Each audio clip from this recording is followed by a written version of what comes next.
Hello. I don't know if you can hear the birds. They're going mad outside, fighting over the food, I suppose. So we're going to have fun today. Maybe I'll just check. Yeah. So today's fun is an hour of abstract painting, and I'm looking forward to this. It's weird because it's abstraction as opposed to abstract. It's abstracted from something. And I did a painting a while ago that was from this sketch. And the painting, you can see the painting actually on my uploaded videos, how that's going. And on the community tab, I think I posted a few details from the painting. But what I'm doing today is I have the painting set up on an easel beside me. And it's not quite the same color scheme as this, but I'm going to be using the painting as inspiration for the abstract piece because I don't really like starting abstract work with kind of no ideas and you know, just having nothing to spread out from. I like some kind of a starting point. So that's my starting point. And I have another starting point that's kind of a weird one. And it was inspired by reading. Do I hear a pussycat now? The cat is probably scaring the birds. That's what's going on. But why it's meowing at them, I don't know. Anyway, inspired by my reading on color. I've had this book for years, but I dip into it every once in a while. And it's kind of useful today because we're talking about Bauhaus stuff. So Bauhaus were an art school in the 20s in Germany that they were really into color amongst other things. And Paul Klee, this painting is by Paul Klee. The book, if you're interested in the book, is by David Hornung, Hornung, and it's Color, a workshop for artists and designers, and it is by Lawrence King, publishers. Um, 2005 publication. Okay, so that's for, if you want to do little color explorations. It has exercises in it, but it also shows you, and it's very important to do this, to look at artists' work.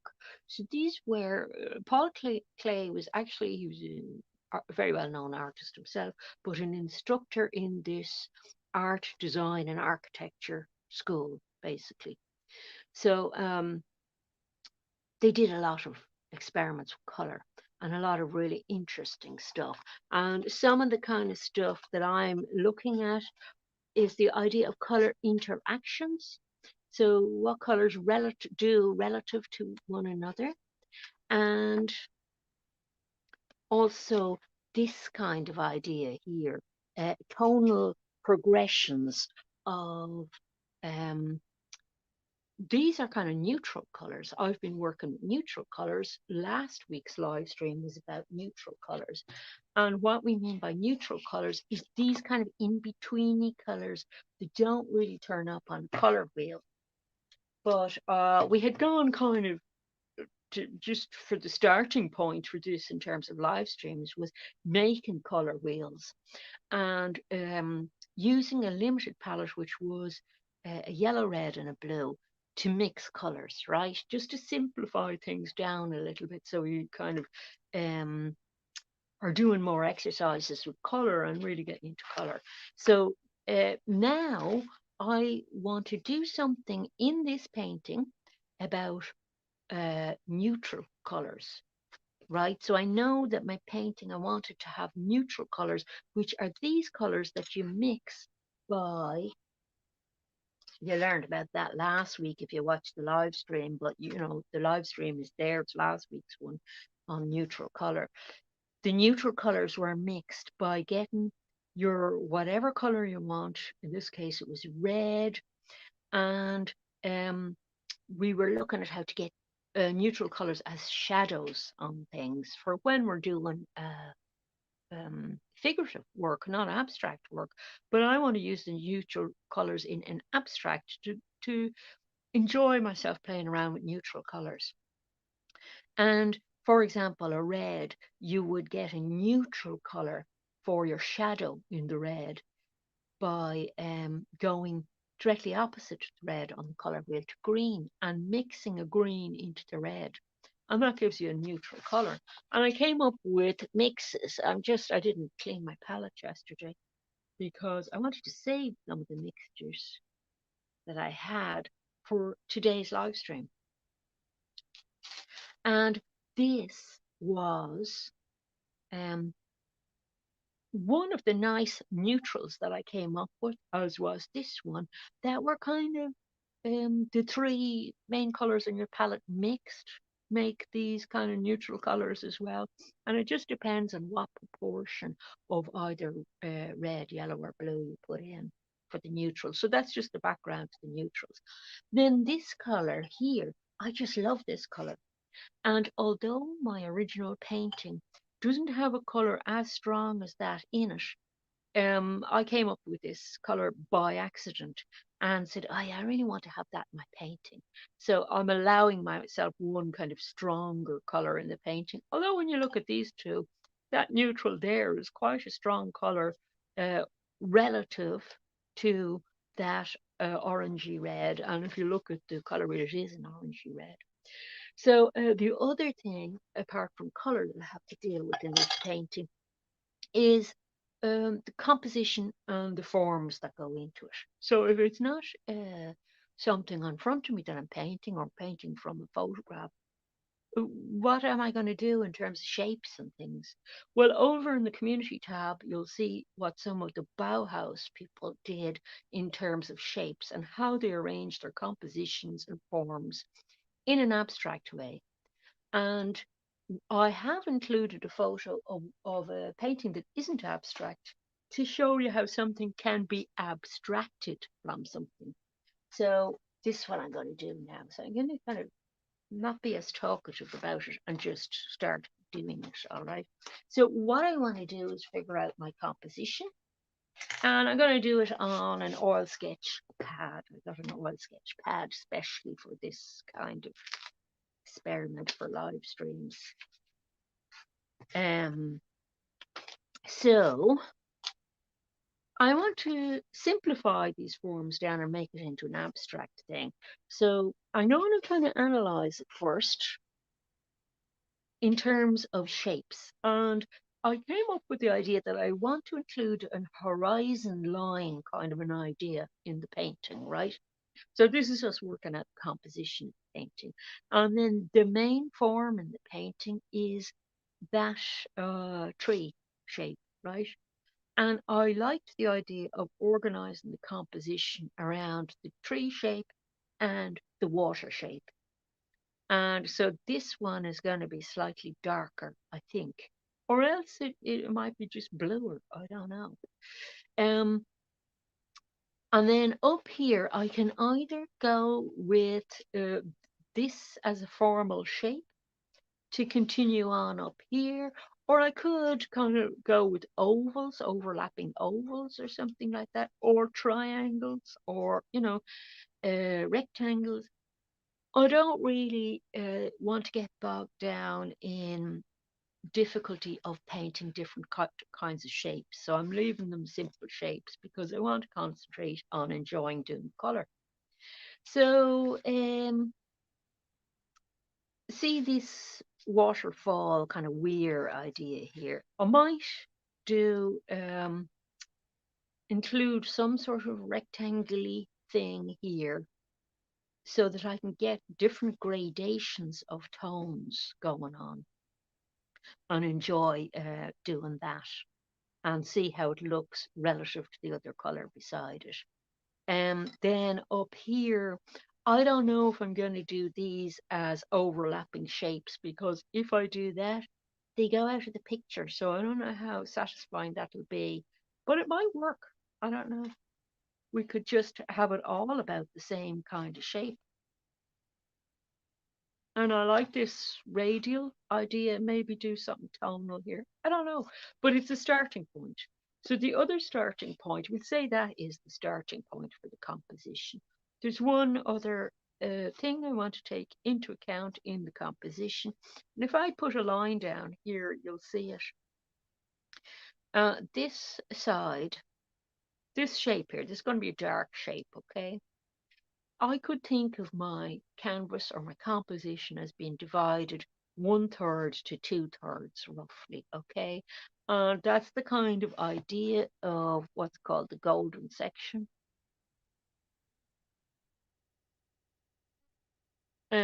Which is kind of a Renaissance-y idea taken from older geometry ideas, okay? And it has to do with things like the Fibonacci sequence as well, in terms of the way ideal proportions work, okay?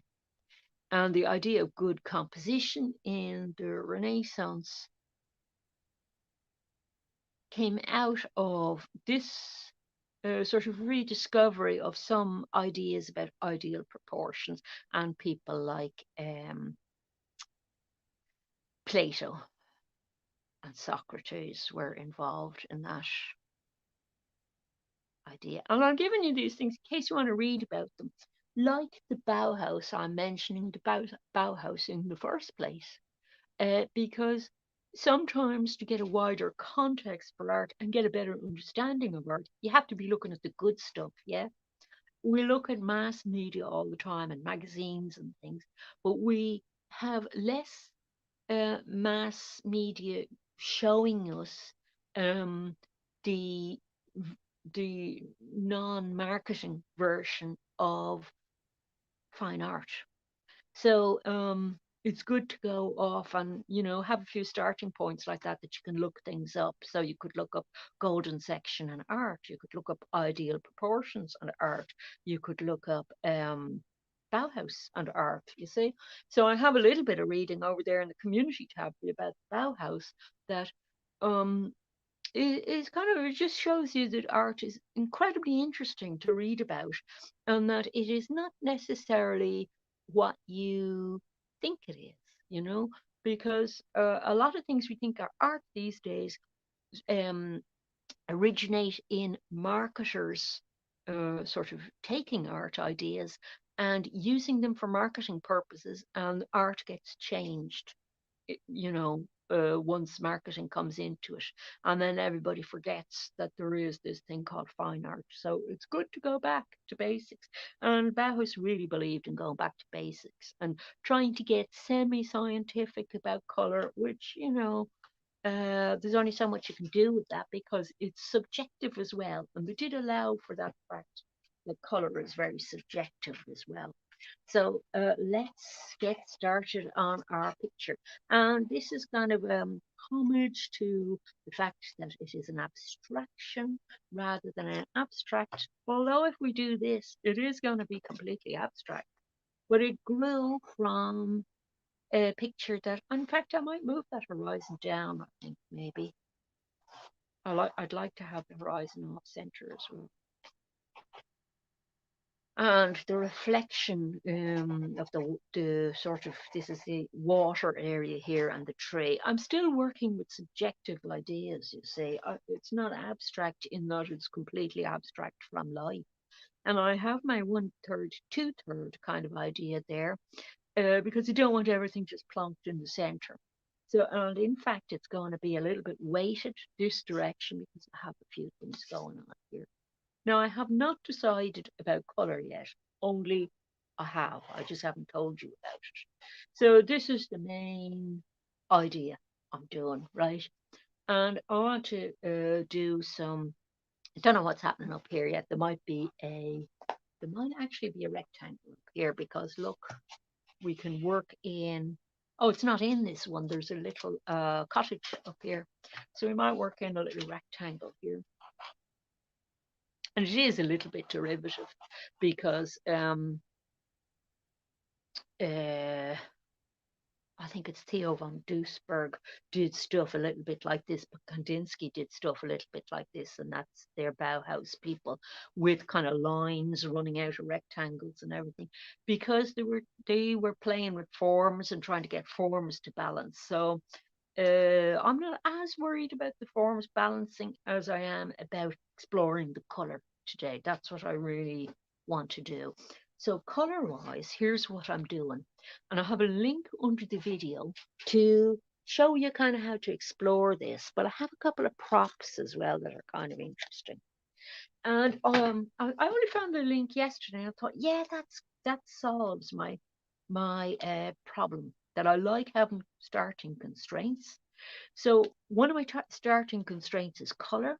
I know I want that lovely hot red somewhere in the picture, but I want to have other colors that are inspired by my figurative painting. So there are mostly greens and blues in it. But where to put the constraint on myself for how many colors go in? Am I just going to have all the colors that are in the painting? All the range of colors? Am I going to cut it down more or what? And this is where that article came in to help me. And this is a little bit, this is very constrained, this way of doing it. And of course, these rules are meant to be used fairly loosely. But uh, this color rule is kind of, it's not a like hard and fast rule, but it's a way to get a color, to figure out what colors you want dominating in your painting. Okay. So if I know I'm going to be using that, it's like the middle one there, a very warm red. That's just the red with the white mixed into it. I have that mixed already. And that does turn up my painting because that's underneath a green, a very pale green on a tree, a yellowy green on a tree. The main, which is this tree, the main subject in the painting. There's that hot color underneath it. What you do is you get a triangle for a triadic color scheme. Okay. Oh, that's just one type of color scheme that you can do. And this is called a split complementary color harmony scheme. Okay. But there's a couple of different names for it. But what you do is you get this triangle and place it on your color wheel, pointing at the color that um, you want to use, right? That you've decided you're having in your painting. And then you follow it straight across. I'll just use this to show you straight across the opposite side of the color wheel to get your complementary color, which we covered last week. Complementary just meaning opposite on the color wheel. And the complementary color is green, right? Red and green. Green is complementary of red. And then what you do is you go either side of that complementary color and you say, yeah, those two colors are the colors that I'm going to use as well in my color scheme. So we are left with that middle, because we're going to add white to it. So we're left with that middle, which is a yellow green, and this one, which is a blue green. So for our colors, main colors in the composition, they're going to be that um, very warm pinky red that's heading towards um, the violet side if we had done a chosen to do a color scheme which is analogous, meaning things beside it. But we're not going to bother doing that. We're going opposite it. So it's the red, your main red with white mixed into it, and then either side of your opposite of that, either side of green, which is a yellowy green or a bluey green, and they're going to have white in them as well. So they're going to be. My other thing is that they're going to be kind of neutrals as well. So they're going to be a neutrally version of a yellow green. They're not going to be, you see the way this green here is it's kind of, it's not a very very yellow green, it's more in the middle here, to be honest with you. But if I'd added a bit more yellow in it, it'd be in the yellow side of the green. It's not going to be, I don't want it to be as popping a color as that. I want it a bit grayer.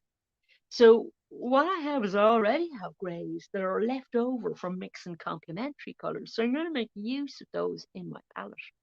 And I love this idea of reusing what was on your palette previously and mixing them all together and getting a neutral color, because you will get some sort of a neutral color out of those.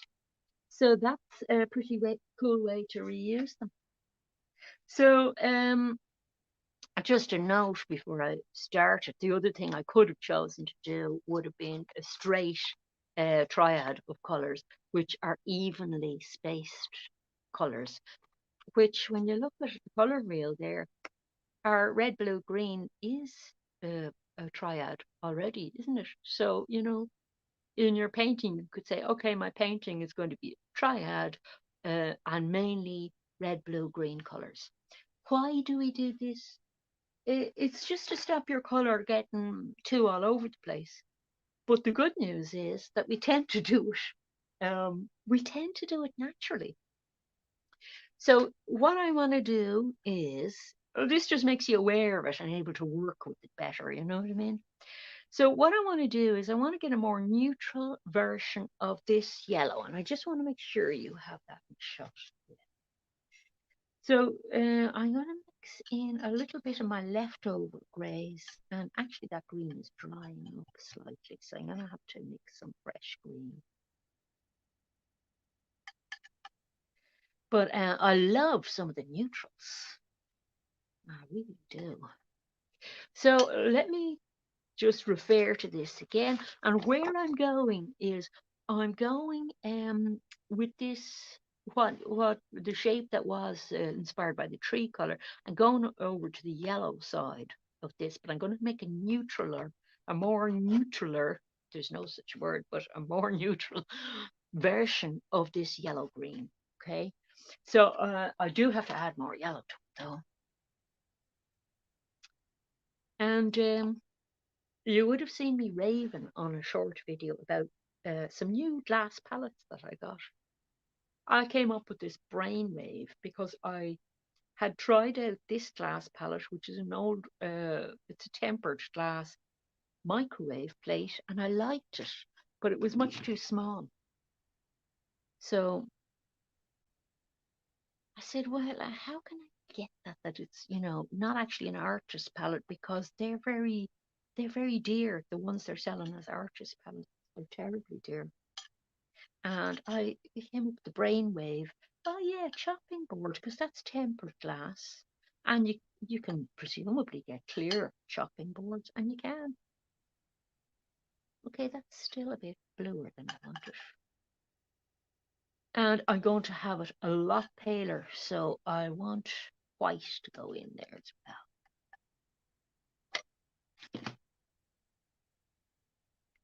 And like, this isn't scientific. I've just, I know vaguely where I'm going in the color wheel for my main colors in the picture.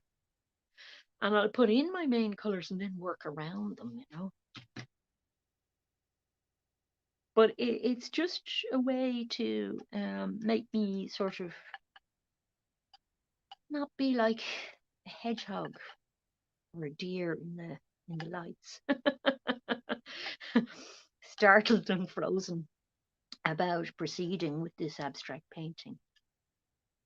Still not where I want it. I wanted a lot more yellow. You see, so I'm mixing up loads of paint here, and if I had a lot left over from this, because the blue is kind of, the bluish tone is really taken over in it. If I had loads left over, I'd be able to reuse that as a neutral. And I've been storing those in a tin, a little bit of tin foil, wrapped in the tin foil, and put it in a little tin. And I'm able to keep using it because it's oil paint, so it's not going to waste. Okay, so I'm getting closer, but I want it a little bit more yellowy still. And some white. Added a bit too much blue, to be honest with you.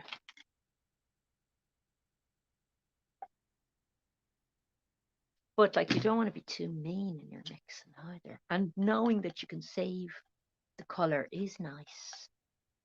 There we go. That's a bit more like it. That's more what I want. Okay, and I'm going to do something sneaky now. I'm going to get one of my new palettes out and mix over the side on the new palette. Do you want a little glue with the new palette? Here it is. Isn't that nice? I got that for us because it's a nice size for a live stream if I want to bring it over to show you stuff. I've got a bigger one for me for personal use. I just didn't have enough space on this palette, but it's nice to be able to take some paint and move it, you see, because I can do things like this. You see, and I have grey paper that I put under that, so it looks nice and neutral and everything on the paper. Now I want to stay fairly big with this.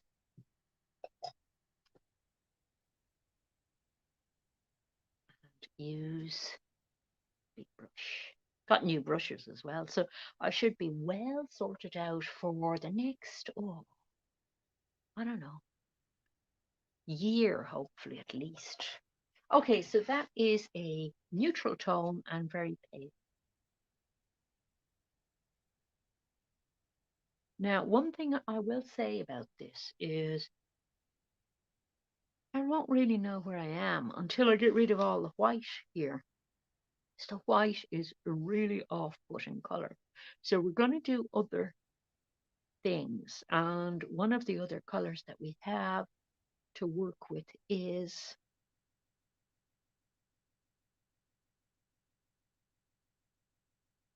sorry, I think I just bashed the camera. I haven't knocked it over, so that's good. One of the other colors we have to work with is a bluish green, okay? Because this, we were going this side as well on the green, okay? Uh, so we'll mix up a bluish green now, and we might place it in here somewhere behind the green and see how it goes. Then we'll start integrating the red in and see how that goes. So I am going to grab a bit of this. This is a bluish green, and you know, if you look at the blue green there, it's definitely headed in the right direction. Um, I might bring this up a little bit closer to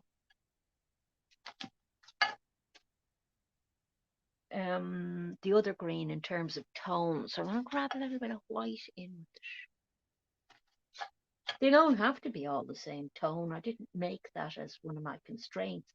But you see, once you have lighter or darker tones in the thing, your color relativity is going to be different as well. And one of the things I want to have happen in this painting is I want to explore whether having a lot of things around the same tone but in different colors, um, whether it lets your eye equally give them all equal prominence, right? And where the prominence fails. And I'm going to make a guess about this, that the prominence will fail when it comes to the red, because the red is the opposite side of the color wheel. So let's say I made that thing red there. That tiny bit of red might have the same weight as this whole big area of green. You know what I mean? In terms of like your eye moving back and forth and being interested in it. So it's those kinds of ideas we're looking at. And this is new to me as well, this oil sketching pad. Don't know if I like it yet. I found that the thing I was doing took a long time. The last thing I was doing, which was just a color study, took a long time to dry, which made me think that's weird. But in terms of the paint going on, it's all right, and that the paint isn't slipping around too much. But the brush strokes are weird on it, I think, compared to a canvas. It just sits differently or something. I ended up with a lot of shine on the last thing I did. So I don't know if putting the paint on thicker removes that or what. Okay, so we're getting rid of a lot of the white here. And do I want this green as well? I might change the color, you see. I don't know if even if I'm going to confine myself to three colors. There's one thing, you see, the rules are there to be broken, right? The thing is with the triad, that's you three main colors, dominant colors. It doesn't mean you're stuck with those colors. It means that they're the main colors, right? That's the idea of it, just that they're the main colors. Like, you don't have to beat yourself up if something strays from that. I want to do something else here. I want to add in a dark color. And I'm adding in a dark color in a very thin line. And let's see, blue, black, and some of that neutral grey. See how handy it is that I had loads of grey left over. I have avoided, with this limited palette, I have avoided so far using black at all. I've just used kind of deep purple instead. Sometimes I put a viridian in there with the red, but that's about it. I don't know whether black would start coming back into my palette. Okay, now I could keep that a very straight line if I wanted to, but I don't think that I care. I don't know that I mind that it's not a straight line. Because, like, I'm not copying how the Bauhaus do this. I was just looking for kind of starting points to get me into this.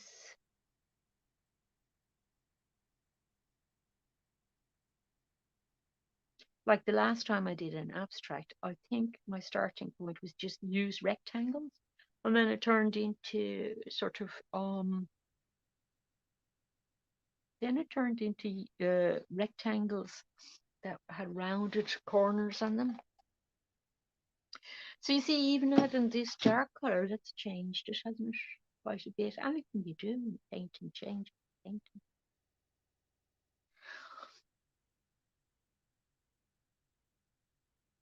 Obviously. But you're trying to, in these things, you're trying to become more sensitive to that idea. Okay, so that's where I'm going to put that red in. But I want to put in the other sort of green first before we go anywhere near the red. And I think what I want to do is I want to have, just while I have this blue out, I want to have that blue down here as well.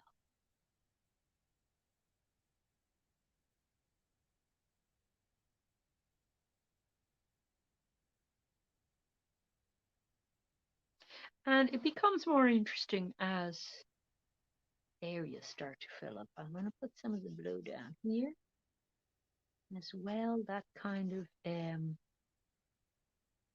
this was this was the blue green color from our triad. So this is one of the main colors in the picture. So there's going to be a fair amount of this going on. I'm going to have some up here as well. So you can see the way, even though it was inspired by the figurative picture, it's gone very far from that already, hasn't it? There's nothing really terribly figurative going on at the moment. Okay, so I want the lighter green to happen. Whoops. So am I going to have exactly the same? I will for the moment. I'll do exactly the same green. I have some mixed up. I'm keeping it as simple as I can because I want to see how much has to happen color-wise before I have an interesting picture. And I'm not even getting into interesting textures or anything. Some of that is a time constraint, but or brush marks. Some of that is a time constraint because I just haven't worked on it very long. I'm just at the 2:37 already. time-wise, I've only like 25 minutes left. So I don't know if I'll do a big long session on this one, because it is just exploratory. So I'm putting in, but it gives you an idea like how you can do color exercises that can be kind of paintings, you know, to free you up for thinking about it. And this is a way of thinking about the other painting as well. Now I want to put, I hope you can see, I keep having to stand up. Yeah, I want to make sure you can see that corner. I want to do a mix of those two colors, you see. So I'm adding some of this. So it's just a very slight change to that going on over here.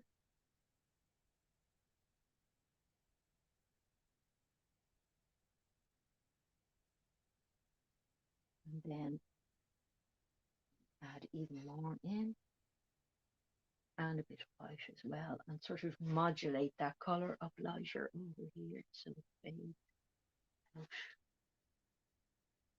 Okay, so far I have two colors in that triadic scheme. We want three, don't we? And I'm dying to get at this red. And in fact, I don't mind if it turns into more than three. This very dark might end up coming down here. So that will be like I want that to be a focal point in the painting. So I don't mind it being very strong. But I'm going to have fun playing with the red first. So let's see, let's get another brush. And we have everything around this in greeny blue and yellowy blue. So let's see how it behaves with red. Now the red is isolated as well, don't forget. And it's got a kind of a purpley, nearly black around it. So even that changes it. And if I were to paint out over that, and I might do just on this side, just for the heck of it, it changes it as well. But I like that. It's nice. You see how I knew that would be an oomph moment happening. So I like that very much. And I would like to introduce a little bit of that red over here as well.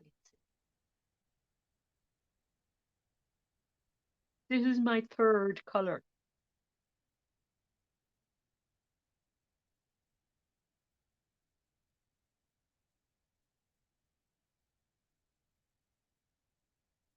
I don't know what's going to happen down.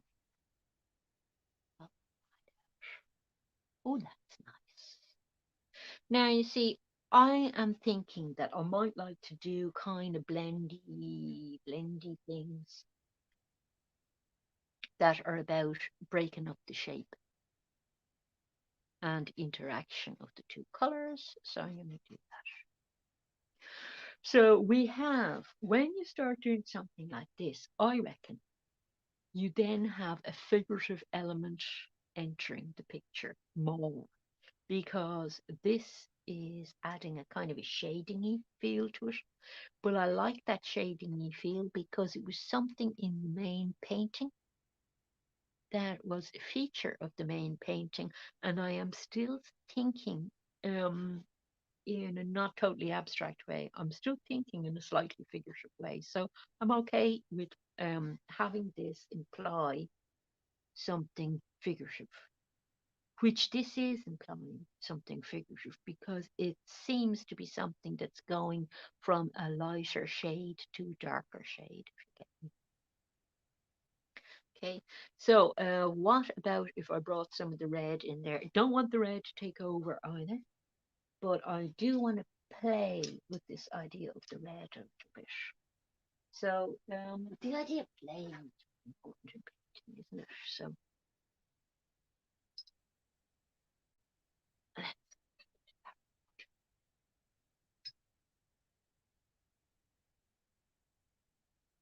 maybe I could do the playing here. Hang on.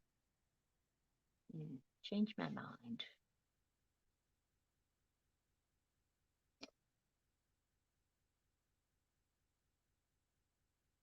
Oh, look what I'm doing down here.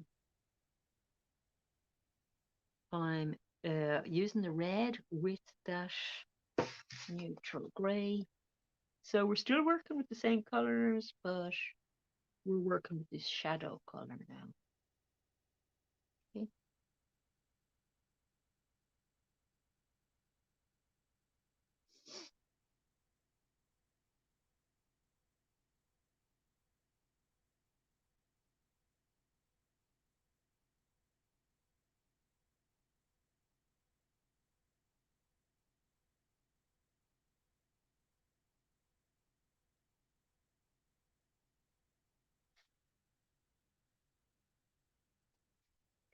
Back to that blue. Start bringing it out here.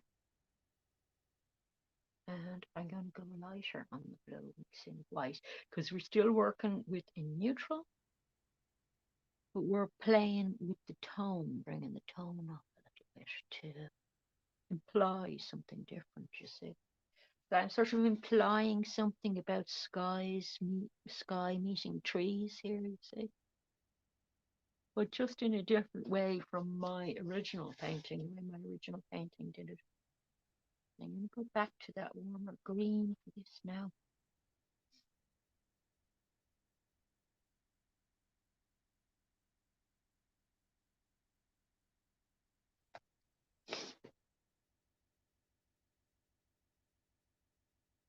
And I'm just doing a touchy-feely, trying to kind of balance the painting myself. So I keep standing up and sitting down. Oh, hello, person in chat. Nice to see you. Thanks for dropping in.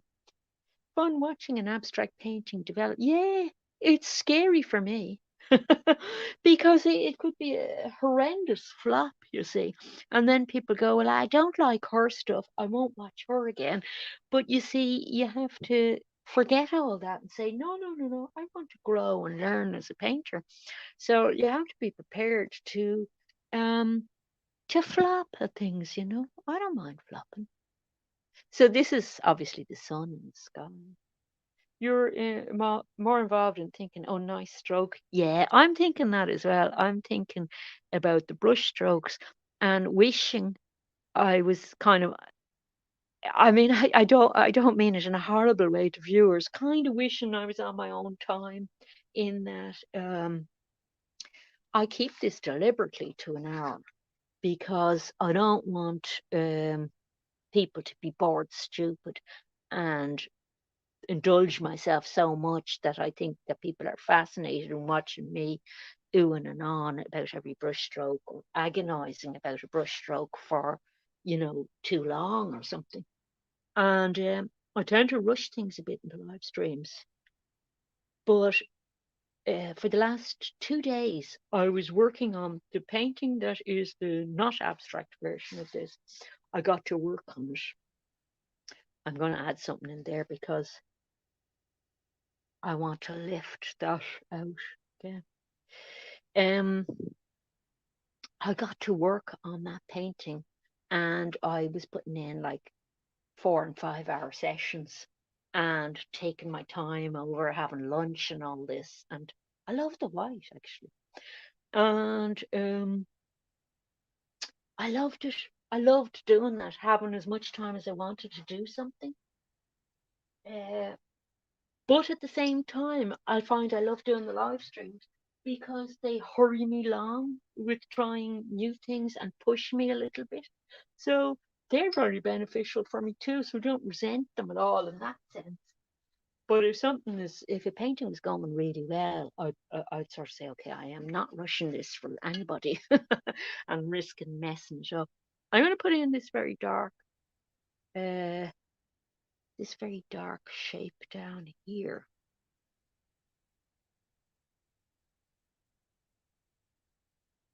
which, that isn't strictly on the triadic scheme for this thing, but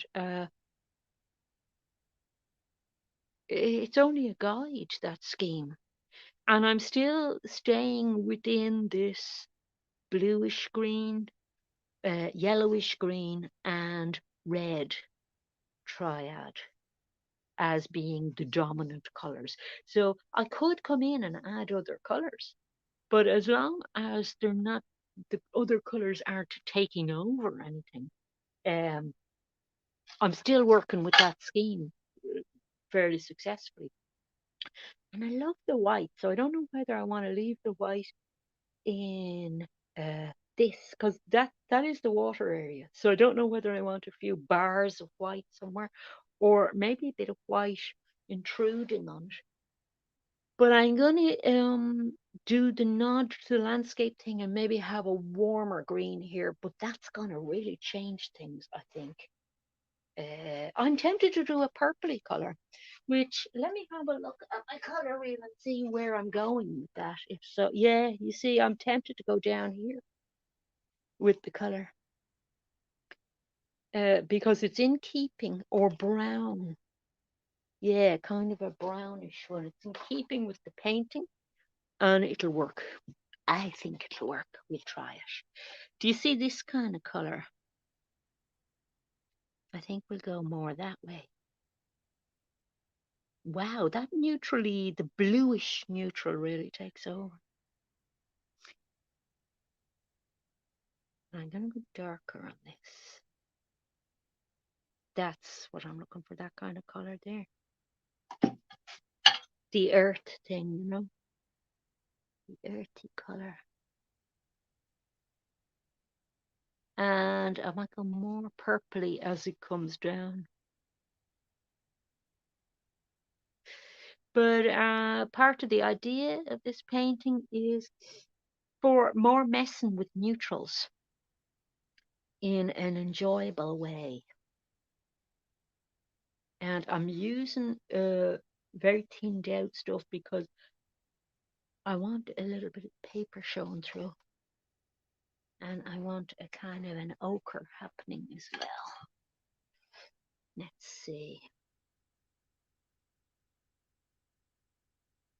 We're going to need more yellow, Houston.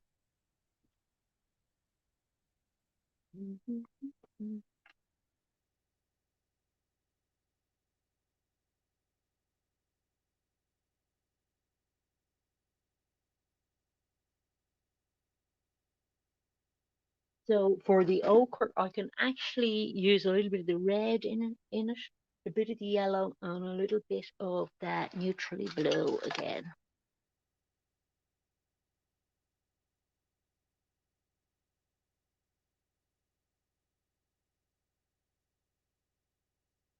And some of this I might sort of modulate across a bit. I don't want it to get too, I'm trying to balance between it being originally from a figurative painting and it being, you know, my stated objective to be doing an abstract. So, like, this happens with me, 'cause I'm not naturally an abstract painter. That I'll see a recognizable thing and it'll turn into something non-abstract. Like in one abstract painting I did a while back, something turned into an eyeball. So I just said, okay, eyeball it is. We're going with the eyeball idea because I really wanted the eyeball to stay in. So it did, you see. Okay, I'm going to go um, more ochre as it goes around. I'm sorry, I keep reaching over you here. Should balance. Uh, yellow, more red. I still have to think about how to mix some of these colors because I'm trying to get them all from the limited palette. Whereas, you know, sometimes I just mix them up myself. Now, you see, that's kind of painterly the way I'm going about the transition there. And there's all kinds of ways to go about that. I could have done it as a smooth gradient, could have done it in a very painterly way. So these are all the decisions that you have to make. And I want this to go more purple because I want to avoid that having too much of that red. But I think that red is going to turn up down here somewhere because I don't think it's going to balance without a red. But I want to get the purple going first before I decide where to place the red because I feel that the red is a very a color you have to be very careful with. Very, very careful. So my starting colors were alizarin crimson, phthalo blue, and a cadmium primary yellow. And then the other colors from those. So the purple I'm getting is a very dead kind of a purple. You know, if I wanted a more purpley purple, it would be a dioxazine purple or something like that. But I want it a bit like that because the painting is kind of about neutrals, you see. So really the only color I've allowed myself so far that isn't really super neutral is that red.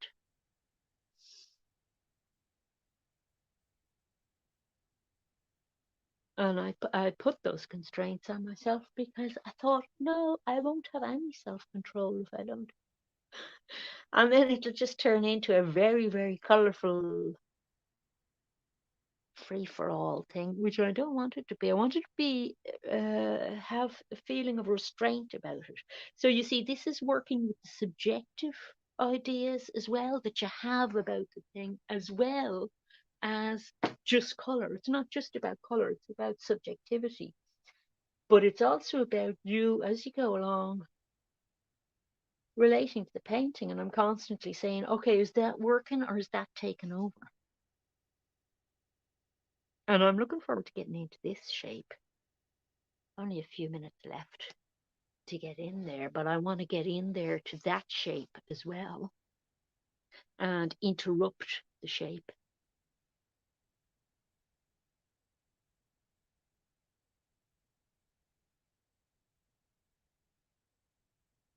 Now, here's my nice red. I so enjoy putting on these bits.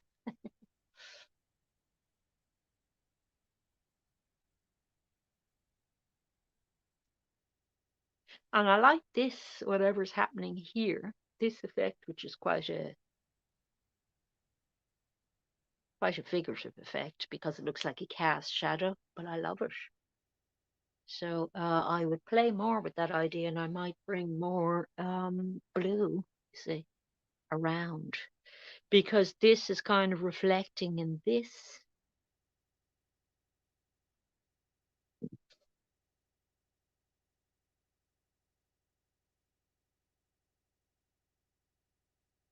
Red.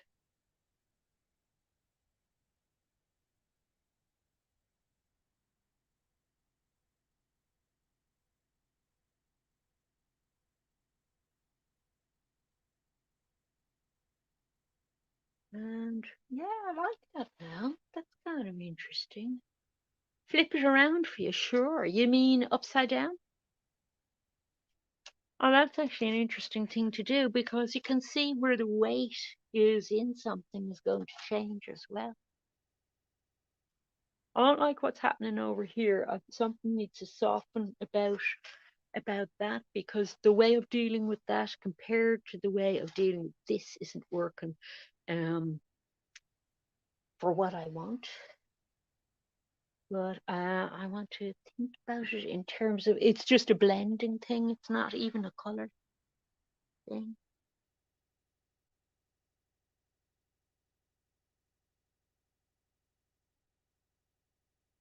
Just deal with it a bit more in a similar way as I dealt with the other thing. You see, we could look at this various ways of what happens sideways. You know, it's a different thing happening as well sideways. There's definite with abstract stuff, there's still a narrative going on, you know. you're always kind of working with this narrative. This is the least successful area of the painting for me. I don't know what it's doing over here. It could, it could turn out to be the nicest bit if I keep working on it, because what I would like to do is I'd like to have an effect I had in another painting and do raindrop shapes over here in red and green, maybe. I don't know, because you get the red and the green, and I'd like echoes of that. And it might be a longer sort of a job than I did here, but I'll show you the sort of thing I mean. These are very figurative elements, but if I put in tiny bits of figurative elements in something, it could be really interesting. Like this is only kind of the start of something interesting that I've got here. I probably will work on this for another couple of hours and then I'll post it up. I have to get over the thing of as well of posting things, even if it's something isn't super successful. Like I sometimes go, am I going to say I'm going to post that up on the community tab or not? I don't know. I don't want it to imply I'm totally happy with that thing. These are exercises. I don't think I'll work this up into a finished painting. Just because I don't think I can get interested enough in it. But like I said that about something else, and I ended up getting very interested in it. So I don't really know. But I'm not enjoying the surface, I have to say. I don't really like this sketch pad. It's just unpleasant feeling. Just it's handy for the live stream doing something flat. So that kind of idea with red as well is kind of interesting to me. And it is introducing the figurative element, you see. But it is changing the whole painting. And the balance in the painting as well changes. It's you sort of say to yourself, well, how far can I go with that particular thing? I don't know. But this is why sometimes a little bit more time spent with something is a good idea, because if you sat and you looked at it for a while and responded to it, something else is starting to happen. And one other thing I'm going to do here is, and I said I wanted something white going on. So I am going to do that.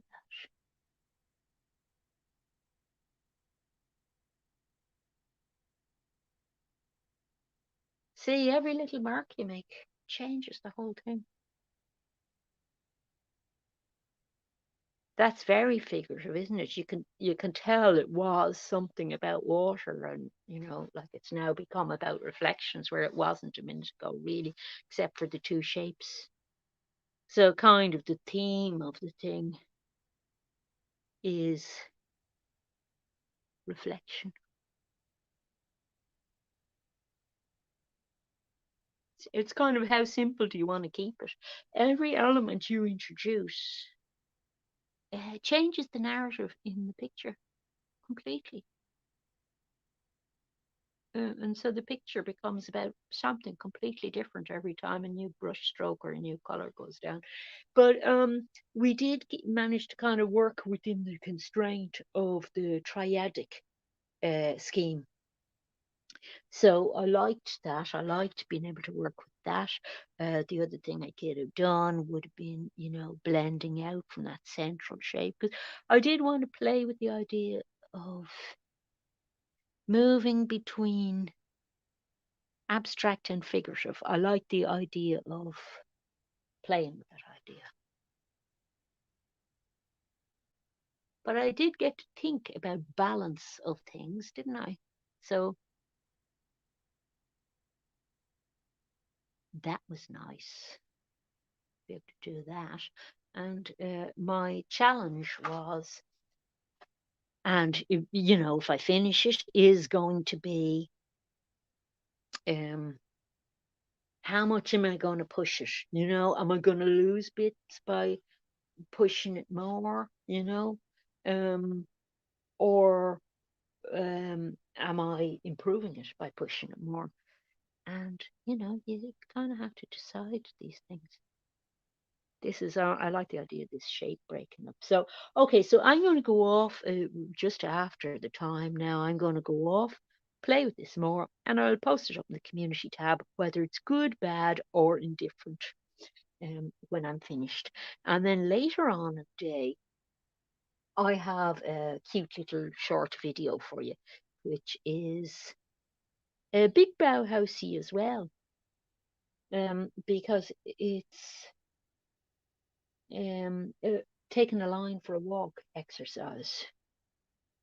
That's a kind of a fun thing, and I did a little drawing for it, so I threw a bit of music at it. Oh, I like that now. I like that shape. You see, I get to play with making marks as well, which I like. And although I said this painting is not about making marks as such, you have to find a way to get from one shape to another shape in a way that sort of, does something for you. Right, I'm going to go off and work on that. Thank you for dropping by. I hope you enjoyed the live stream. And yeah, it's going to be like a flake ad. Which way up? But I'll just show you to end with. I'll just show you the painting that was abstracted from. That was the starting point, and remind you that there are links to underneath the video to discussing triadic color schemes